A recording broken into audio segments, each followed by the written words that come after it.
About to dive into this story right now with NBA star, yes, paid baller Bradley Beal, who is under police investigation over a post-game incident with with fans. All right, let's talk about it. Washington Wizards shooting guard Bradley Beal, three-time NBA All-Star beast, under police investigation because he got into it with some hecklers at a game last week.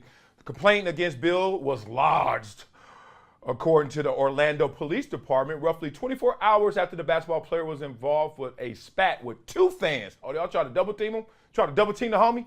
Following his team's 10-point loss to the Magic in Florida. Always happens in Florida, doesn't it? The dispute between Beal and the fans arose right after the 29-year-old Hooper was walking down a tunnel to the Wizards locker room, minding his own business, at the Amway Center, that's what they call it.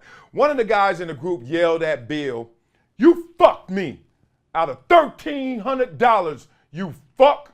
Yeah, I just cursed. Sorry, mama. Wow. Beal then turned, hit him with that old dog turn. What you say about my mama? He hit him with that. And then he turned and said, knocked the hat off of one of the guys in response to the heckler. Whoa. Beal and the fans, they start going back and forth. And he called the comments disrespectful. These are the things that the fans are saying they're hearing. He said, "Keep it a buck. I don't give a fuck about none of your bets or your parlays, bro. That ain't why I play the game." Rah! He hit him with that. Okay. Things were tense between Beal and the group. Men exchanging a flurry of words before the Wizards star was ushered into the locker room without further incident. Hope y'all seen this. All right, the jawing back and forth lasted about 50 seconds, and then he dipped, all right? Now, after that, the alleged victim contacted police, and they met the following day. The fan told police Beal when he hit him in the head while he swatted the cap. So, oh, you thought you just hit my cap, my beat.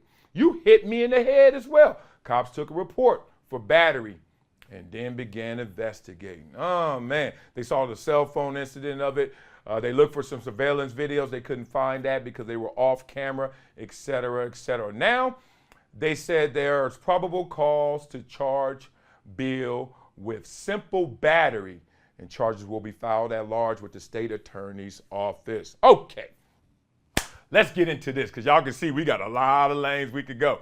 All right, the first one I'm going to say, if this was my family involved, this was my son coming, whether he's the heckler or whether he's Bradley Beal, but especially if he's Bradley Beal. Remember, my son is number 2 overall draft pick. I would say to him, look, don't let anyone tilt your crown. Yes, sounds like a Wileyism. It might be one, but never when you walking out, let anybody tilt your crown. I say this to my wife a lot because, you know, especially my wife being a person who she is, she takes a lot of hits at times. People want to, oh, excuse me, can you take a picture with Marcellus for me? And Marcellus, like, she kind of gets forgotten at times. That's going to change going forward. But she's always been a person that has responded to people. She's more emotional than me, right? A little thinner skinned than me. So she takes these hits. Girls talk about her, whatever it may be. She reads articles about me and she's like, oh, they not saying good stuff, Daddy. I'm like, look, Mama, it don't matter. But she wears it, right? And I always tell her, don't let anyone tilt your crown. Don't let anyone get to you like that. Bradley Beal, you walking into a locker room. You walking into the tunnel. You just played the game that you love to play. You're playing a child's game, you're an adult. You're getting paid handsomely to do it. Don't let anyone tilt your crown. And because then you get into this conversation of who's really holding your remote control. Obviously, it's your remote control, so you should be holding it. But somebody else grabbed hold of it, changed your channel. You were walking into a tunnel. You were with your teammates. You were in the NBA just chilling, having a great time, whether it's a win or a loss, it's still your dream. And somebody went, choop. Now come up here and talk to me about my $1,300 bet that I placed on you. Oh yeah, superstar. Oh yeah, guy who's living out his dream. You let somebody change the channel like that?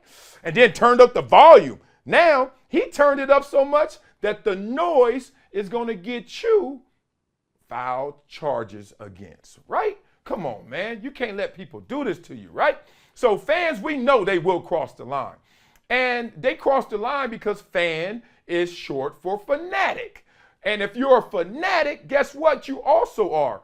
Probably a habitual line stepper. Now, I ain't talking physically. Like a lot of fans stay in line. 99% of the fans will just yell stuff, shout stuff. Orally, they are crossing the line. But physically, they stand in their seats. They just pounding some beers, talking some noise, hanging with their family, right? Most fans are going to be right here. But let me tell you from my fan experience, because when I retired, one of my goals and dreams was just to be a normal fan. Season ticket holder at the Chargers games. I got 2 rows, 4 seats each for me and my family and friends, right? And I didn't want a suite.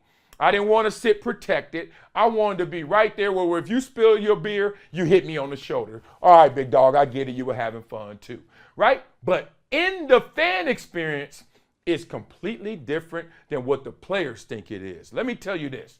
When you're on the field, this is what happens. You're hearing, you made a play. We made a play. We scored a touchdown. You hear cheers, or you hear boo, and y'all messing up, right? Y'all giving up points. Y'all letting them drive up and down the field on you, right? But let me tell you what that same cheer and boo sounds like when you're in the stands. A cheer sounds like, oh, Wiley is the shit. I love Wiley. Man, damn Wiley. Whoa, where they get him from? That dude's a beast, can't be stopped, right? That's a cheer in the stands. But on the field, not lying to y'all. Here's a boo when you're in the stands as a fan. This motherfucker, damn, he sucks. Why did we pick him up? He can never do anything, can't make a play. Then you get on the field, boo. So it's crazy when you cross that line, because we always talk about fans crossing the line. But when players get an opportunity to actually hear what y'all are really saying beyond the drowning of the cheers and boos, that's when players start to lose it.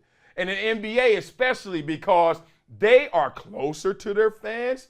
Also because it's indoor most of the time. I mean, all the time, I should say. And most of the time it is for football, like some of the time. And they're like, yo, I hear this dude. This ain't just a cheer and a boo. This fool coming at my neck. And especially after a game, Bradley Beal was just like, dog, we lost. I ain't trying to hear that.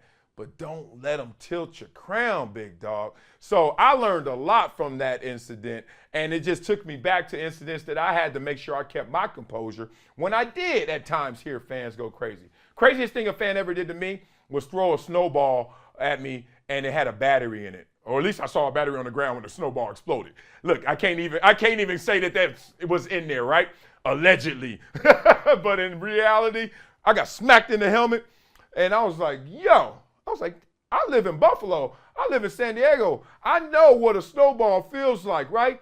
And guess what? This is why I think I was with the Chargers, so I already had been a Buffalo Bill. And I'm like, yo, that hurt.